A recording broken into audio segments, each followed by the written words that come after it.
On vous souhaite la bienvenue à ericlatour.com. Parmi les enjeux à l'ordre du jour cette année au Conseil de ville de Saint-Jean-sur-Richelieu, il y a celui de l'aéroport municipal. Qu'est-ce qu'on en fait? Ça fait des années, voire des décennies qu'on se pose souvent la même question. Développement économique, maintien des 3 pistes, on enlève une piste ou 2 pistes. Il y a aussi l'avenir du Festival de Montgolfière au travers de ça. Bref, opinion de la part d'un utilisateur propriétaire d'avion à l'aéroport municipal, Maître André Lafrance.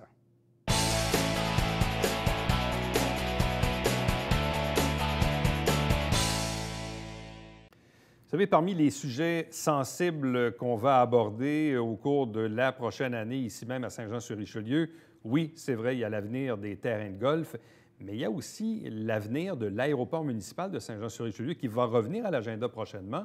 Ça fait l'objet, évidemment, de différentes promesses ou engagements à l'occasion de la dernière élection, autant de la part de l'équipe Fecteau que de l'équipe d'Alain Laplante, qui aujourd'hui est maire de Saint-Jean-sur-Richelieu. Mais évidemment, tout ceci sème un peu d'inquiétude pour les utilisateurs de l'aéroport et pour son avenir et pour son développement économique.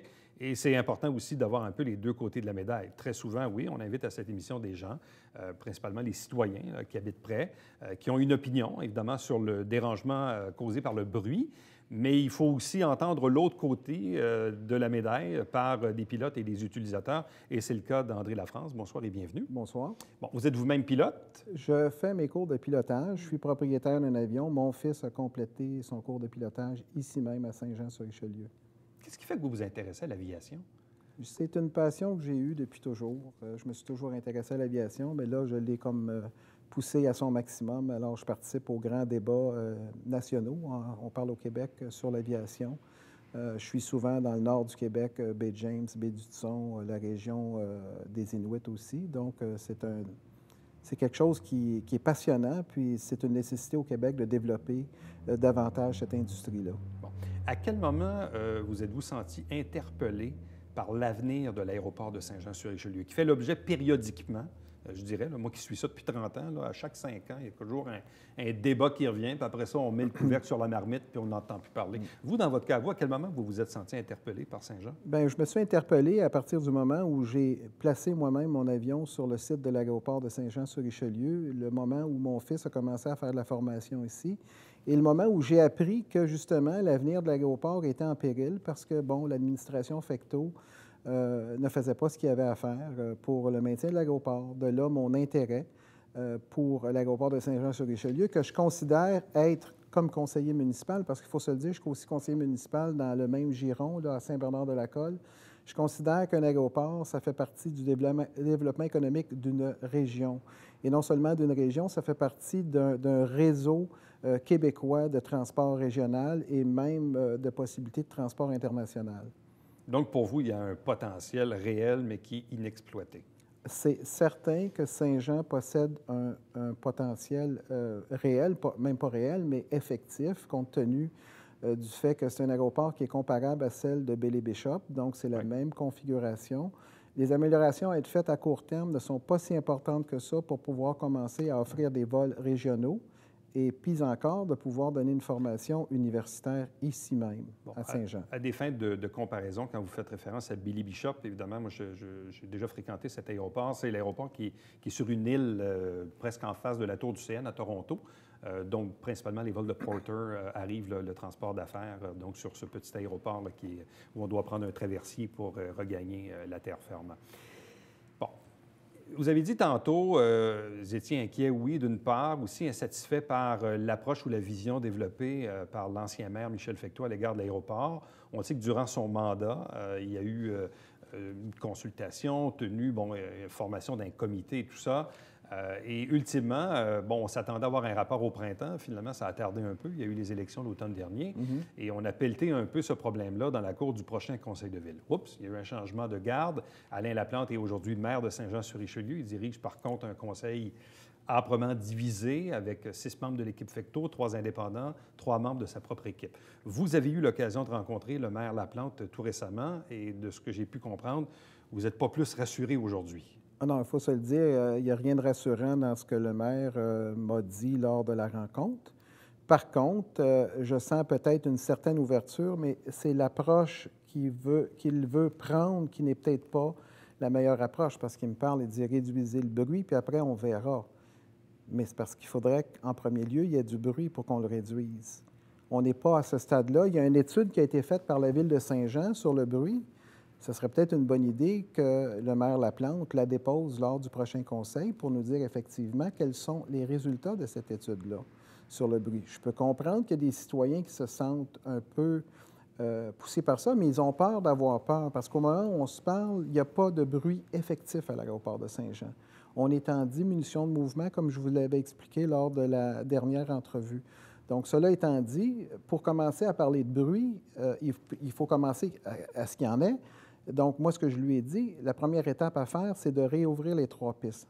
Il faut que le Festival des Montgolfières déménage chez Pénal de l'aéroport de Saint-Jean cette année et non pas l'an prochain, comme il semble vouloir le faire. Il n'y a rien de complexe à déménager tous ces gens-là des pistes d'avion. Donc, si on fait ça demain matin et qu'on augmente les mouvements, le bruit n'augmentera pas nécessairement pour les citoyens, il va même avoir tendance à diminuer. Expliquez, parce que dans la tête des gens, cet aéroport comporte 3 pistes. Oui.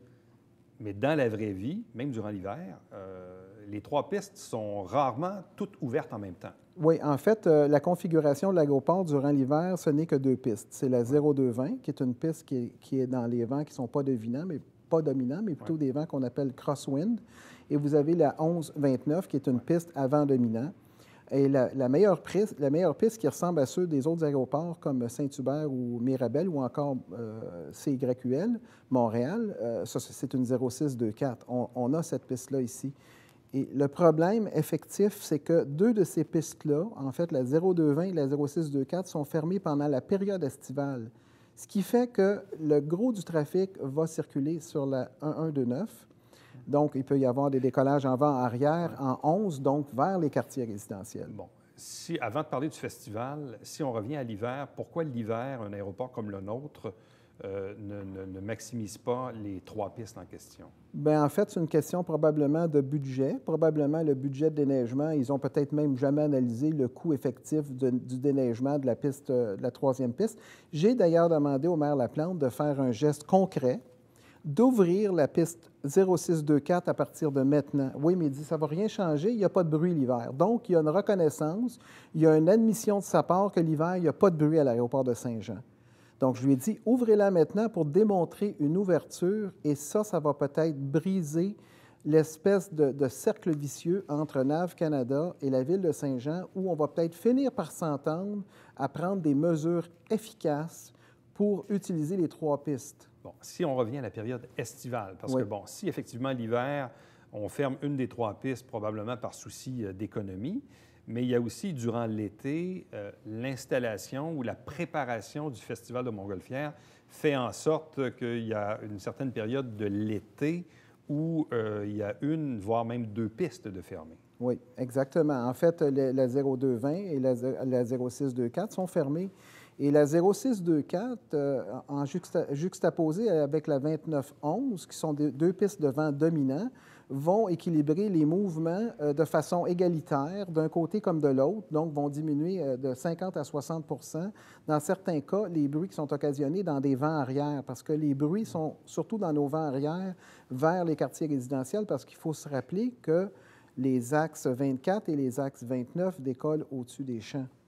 Bon. Et donc, pour vous, l'idéal serait donc que les 3 pistes soient ouvertes en tout temps, hiver comme été. Exactement. Et puis qu'un festival qui se veut un festival digne de ce nom se fasse plutôt à l'intérieur de la municipalité.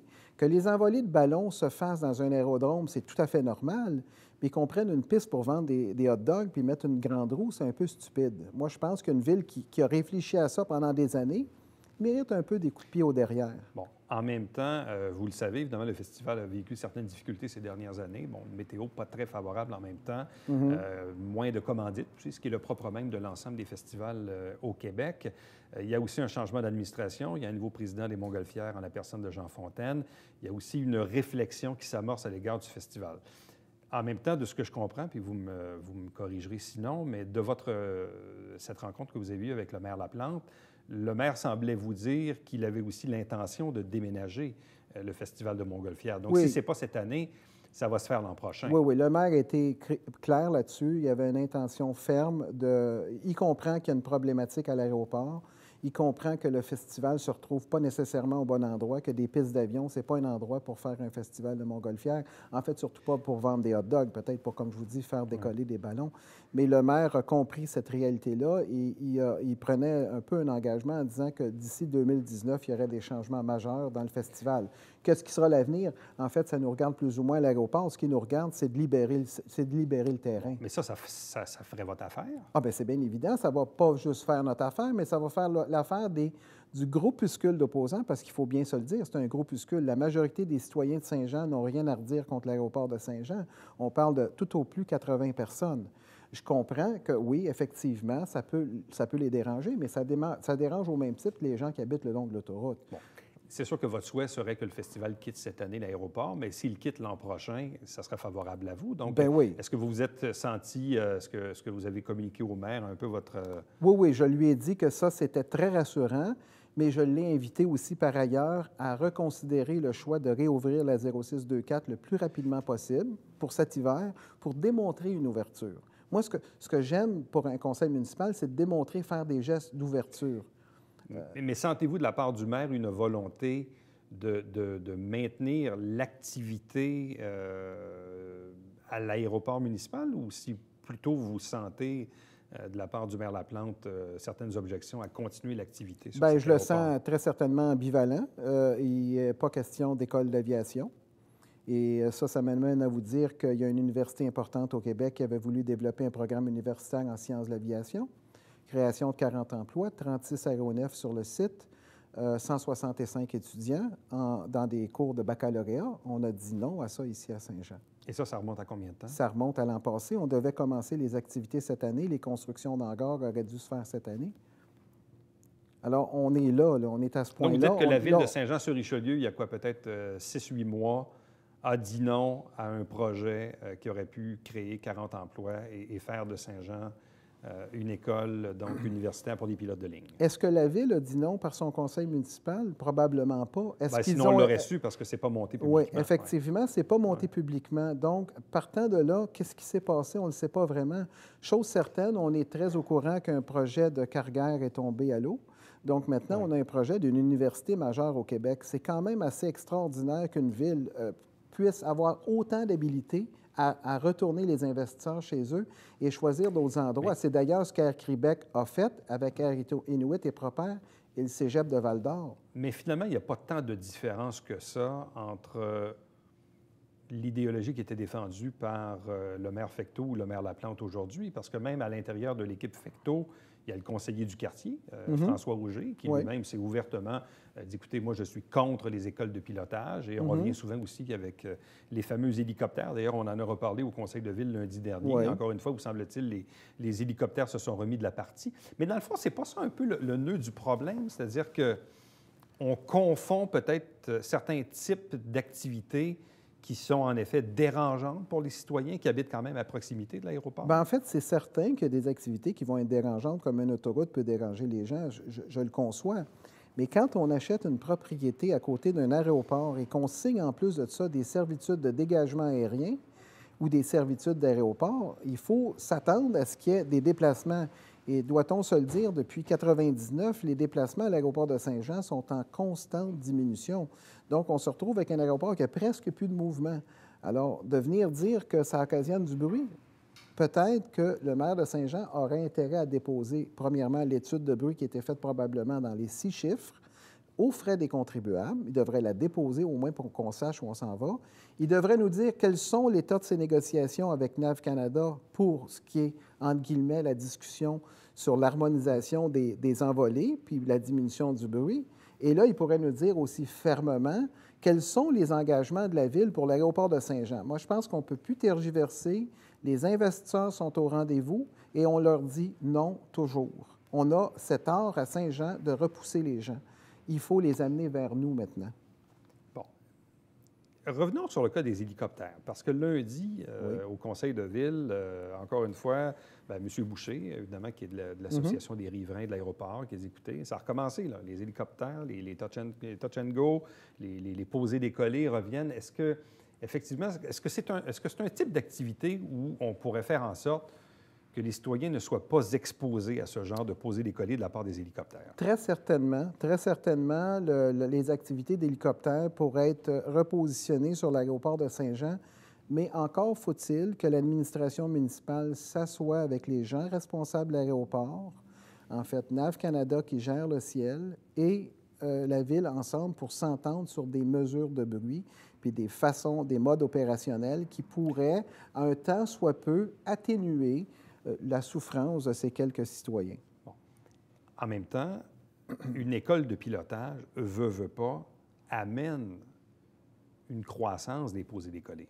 Ah, c'est exactement ce qu'il faut à Saint-Jean. Ça prend une augmentation du Mais c'est trafic. pas ça qui devient l'irritant majeur de ces citoyens-là? Oui, effectivement, c'est l'irritant majeur de ces citoyens-là, mais le mode opérationnel va faire en sorte que sur 2 pistes, la répartition sur 3 pistes va faire en sorte que, même avec une augmentation significative des vols, pour se rapprocher de ce que Saint-Jean devrait avoir pour maintenir, entre guillemets, sa tour de contrôle, va faire en sorte que le bruit ne sera pas plus important que ce qu'il est aujourd'hui. Puis encore là, quand on s'établit aux abords d'un aéroport, il faut vivre avec. Mais de ce que je comprends, c'est que pour vous, l'argumentaire numéro 1 demeure la réouverture ou l'ouverture en permanence des 3 pistes. Oui. Pour vous, ça part de là. Ça part de là. C'est-à-dire que là, on a, selon vous, là, puis je ne veux pas mal vous citer, mais ce que je comprends, ce que j'en déduis, c'est que si on avait 3 pistes ouvertes tout le temps, on n'aurait peut-être pas le même discours. Exactement. On n'aurait pas le même discours. Puis le gros avantage qu'on aurait, c'est qu'on pourrait s'inscrire dans la nouvelle politique du transport régional que Québec s'apprête à établir. Donc, on pourrait se retrouver à faire partie de ce qu'on appelle du backbone des aéroports qui vont desservir régionalement le Québec. Et Saint-Jean-sur-Richelieu n'est pas plus imbécile que Montjoly pourrait offrir des vols en direction des Caraïbes. Donc, on pourrait réduire les mouvements, augmenter le nombre de passagers, puis augmenter les revenus de la ville de façon significative. L'aéroport deviendrait littéralement une manne que les gens ne peuvent même pas se douter là, encore aujourd'hui. Quand on regarde le développement, pas si loin que ça, Plattsburgh et Burlington sont des aéroports qui se sont drôlement développés ces dernières années dans des municipalités, dans des régions quand même assez urbanisées, là, soit aussi gros, plus gros ou moins gros que Saint-Jean. Est-ce que c'est dans cette vision-là que vous voyez l'avenir de l'aéroport? Bien, très certainement que Saint-Jean doit s'aligner vers le transport de passagers. C'est clair. Autant régional qu'international. Les États-Unis, je l'ai un peu expliqué la dernière fois, c'est un peu plus complexe. C'est une chose qui peut être entrevue éventuellement, des vols directs vers New York, Washington ou Las Vegas. Mais actuellement, on doit se concentrer vers les vols internationaux, le temps d'établir la structure de vol vers les États-Unis, où on aura une douane américaine ici, parce que ça va prendre une douane américaine sur le site. L'aéroport de Trois-Rivières a travaillé sur le même projet et se sont tournés vers aussi le même raisonnement de s'en aller à l'international parce que les passagers sont traités dans le pays où ils arrivent. Bon. Alors, c'est un peu ça, là. En même temps, des débats à l'égard des aéroports et de ses riverains, il y a d'autres enjeux ailleurs au Québec. Bon, certains diront, dans le cas de Trois-Rivières, je pense que l'aéroport est quand même plus éloigné de la ville. Oui, l'aéroport est un peu plus éloigné de la ville, mais les décollages, si on regarde les décollages qui se font, ils se font directement au-dessus de la ville avec des très gros aéronefs, là. On parle d'aéronefs, on parle d'une piste de 9000 pieds, ça n'a rien à voir avec Saint-Jean-sur-Richelieu. Il y a un atelier de maintenance là-bas, en fait, de peinture qui engage autour de 300 quelques personnes. On décolle avec des gros avions là-bas, du 320, du 330. Là. Il y a aussi, là, depuis quelque temps, un litige du côté de Mascouche, là, qui est devant les tribunaux en ce moment? Oui, effectivement. Le litige de Mascouche a été tranché. C'est un litige qui est basé essentiellement sur la loi sur la qualité de l'environnement. Est-elle applicable en matière d'aéroport? La Cour, le juge Gaston-Gay, en est arrivé à la conclusion que je pensais qu'il arriverait finalement, c'est que la loi constitutionnelle de 1982 s'applique, la préséance du droit fédéral s'applique aux aérodromes. On avait déjà réglé la question de la localisation des sites. Maintenant, on vient de régler la question de la loi sur la qualité de l'environnement. On va probablement se retrouver en appel et on verra ce que ça donne. Et de là, je vous amène sur Saint-Jean, qui n'a pas à faire face à aucun de ces débats-là. Elle est en zone blanche. Elle est en zone aéroportuaire, elle a des servitudes qui valent une fortune, parce que demain matin, tous les citoyens qui bénéficient, qui ont donné des servitudes à la Ville et qui vont se retrouver, si on fermait l'aéroport sans servitude, devront inévitablement rembourser à la Ville la valeur de ces servitudes-là. Les autres citoyens ne peuvent pas laisser aller cette valeur-là comme ça pour du terrain à 3,75 quand l'aéroport vaut, selon moi, facilement 500 millions. Dans une vente de terrain, on va la vendre autour de 65 millions. Ça ne vaut rien dans une vente de terrain. Ça vaut de l'argent comme aéroport. Et autour de Montréal, avec le train de banlieue qui arrive juste ici, pas loin, en fait, si on prenait la structure de Candiac, on pouvait l'amener ici à Saint-Jean. Premièrement, je ne comprends même pas que ça ne soit pas encore fait. Et on a un réseau de transport terrestre quand même assez bien organisé. Saint-Jean a tout pour réussir dans tous les domaines. Et il faut absolument que le Conseil se ligue ensemble pour travailler pour l'aéroport. Ça aussi, mais en fonction d'une discussion qu'elle aura avec ses citoyens limitrophes. Ces citoyens-là ont déjà signé des servitudes. Mais ce qu'il faut, c'est que la Ville travaille véritablement pour développer son aéroport en harmonie avec avec le mieux-être des gens qui vivent autour. Mais pour le moment, ces gens-là ne sont pas vraiment affectés par l'aéroport, là. Mais à partir du moment où les deux équipes politiques en présence à l'Hôtel de Ville de Saint-Jean, l'équipe Fecteau, l'équipe Laplante, ont toutes les deux dit durant la campagne, bon, que oui, on allait évidemment décider pour l'aéroport, mais qu'ultimement, l'argument numéro un, c'est pas d'école de pilotage. Ça, c'était assez clair, c'était assez unanime, là. Oui, c'est unanime. Bon, mais est-ce que vous pensez qu'on est capable de passer par-dessus ça et de voir d'autres potentiels ou de préserver aussi la tour de contrôle? Ce que je peux vous dire, c'est que la Ville joue à la roulette russe en disant, OK, on va prendre une chance, on va voir si on est capable de le faire sans école de pilotage et si on peut maintenir une tour de contrôle qui vaut plusieurs millions en état d'activité avec aussi peu de mouvement que ça. Alors, c'est une question politique essentiellement. Les élus devront faire un choix politique assez difficile. Parce qu'à partir du moment où ils auront décidé de dire, OK, on dit non aux écoles de pilotage, on va se demander comment on va maintenir l'augmentation des vols. Et c'est certainement pas avec l'aviation générale. La majorité des pilotes à Saint-Jean volent pas plus de 20 heures par année. Alors, multipliez ça par 70 avions, ça vous donne le total des heures que ces gens-là font. Actuellement, Saint-Jean est visité par toutes les écoles de pilotage autour de Montréal, inévitablement, sans en tirer aucun bénéfice. Alors, pourquoi pas attirer justement un complexe universitaire ici qui va nous donner les mouvements nécessaires, qui va nous permettre de former nos nouveaux pilotes, parce que Dieu sait qu'il en manque beaucoup par année pour les prochains 20 ans. On parle de 30 000, si je ne me trompe pas, par année pour les prochains 20 ans. Il faudrait que je revoie mes chiffres, mais je pense que c'est autour de ça. Il y a une problématique, même Air Québec le disait, le président d'Air Québec le disait, j'ai perdu 20 de mes pilotes l'an passé aux mains des gros transporteurs. Donc, il doit former des nouveaux pilotes. Quand vous dites que Saint-Jean joue à la roulette russe, c'est quoi le risque qu'encourt la Ville en ce moment?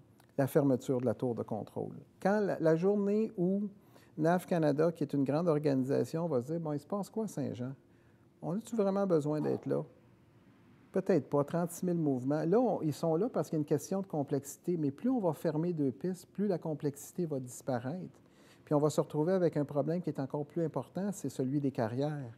Les carrières créent ce qu'on appelle une zone de dynamitage, et ces zones de dynamitage actuellement sont gérées par la tour de contrôle.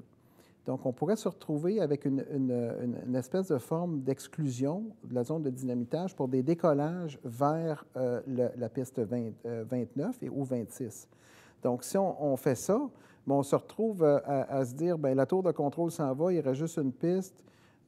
S'il reste juste une piste, on est comme pris dans un étau où il n'y a plus de décollage le jour, la semaine. Il y a beaucoup de choses qui sont prises en considération dans le choix à être pris en considération par le conseil municipal. Est-ce qu'on veut, oui ou non, maintenir un aéroport actif? Ça, c'est la première question. La deuxième question, si oui, est-ce qu'on veut que cet aéroport-là soit un vrai aéroport? Si on veut que ce soit un aéroport de loisirs puis que ce soit une gang de pilotes qui aillent faire 22 heures par année, bien, je pense qu'il va falloir déménager l'aéroport de cet endroit-là parce que ça va risquer d'être dangereux de décoller au-dessus d'une zone de dynamitage. Moi, c'est ce que je dis. La Ville doit se poser cette question-là. Est-ce qu'on veut, oui ou non, la maintenir? Et si on la ferme, est-ce qu'on est prêt à prendre le prix politique de cette fermeture-là? Ça reste à déterminer par eux et non pas par moi. Moi, je leur lance la balle en leur disant, bien, écoutez, parlez-vous. Faites quelque chose, mais on ne peut plus continuer à maintenir cette incertitude autour de l'aéroport de Saint-Jean parce qu'actuellement, les investisseurs vont fuir et vont aller ailleurs. André Lafrance, merci beaucoup. Et ça m'a fait plaisir. Reste avec nous. Au retour, le Babillard quotidien.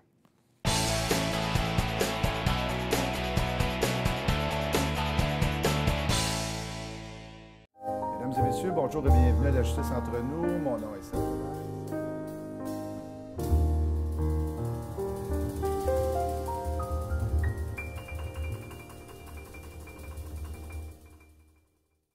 Salut, ici Alexandre Baudouin. Et François Trépanier. François, cette semaine, on parle de l'Expo Golf Rive-Sud. Oui, qui a lieu ce week-end avec Mark Fraser et toi, les Olympiques. Avec William Julien, et on va aller rejoindre en direct de Daytona, Richard Racicot. Wow! Ça a l'air qu'il est déjà revenu.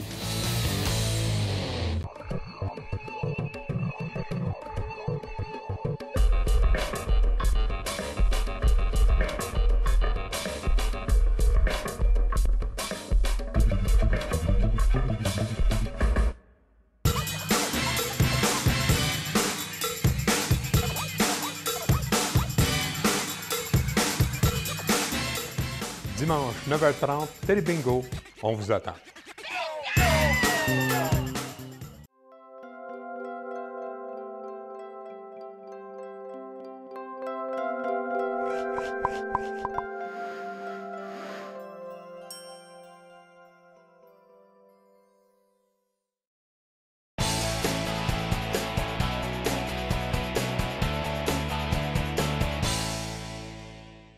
Dès le 28 février, le guide loisirs et complicité sera bien sûr à vos portes à Saint-Jean-sur-Richelieu, mais ce sont des documents municipaux que vous pouvez consulter d'ailleurs en version électronique en ligne via le site Internet de la ville de Saint-Jean-sur-Richelieu.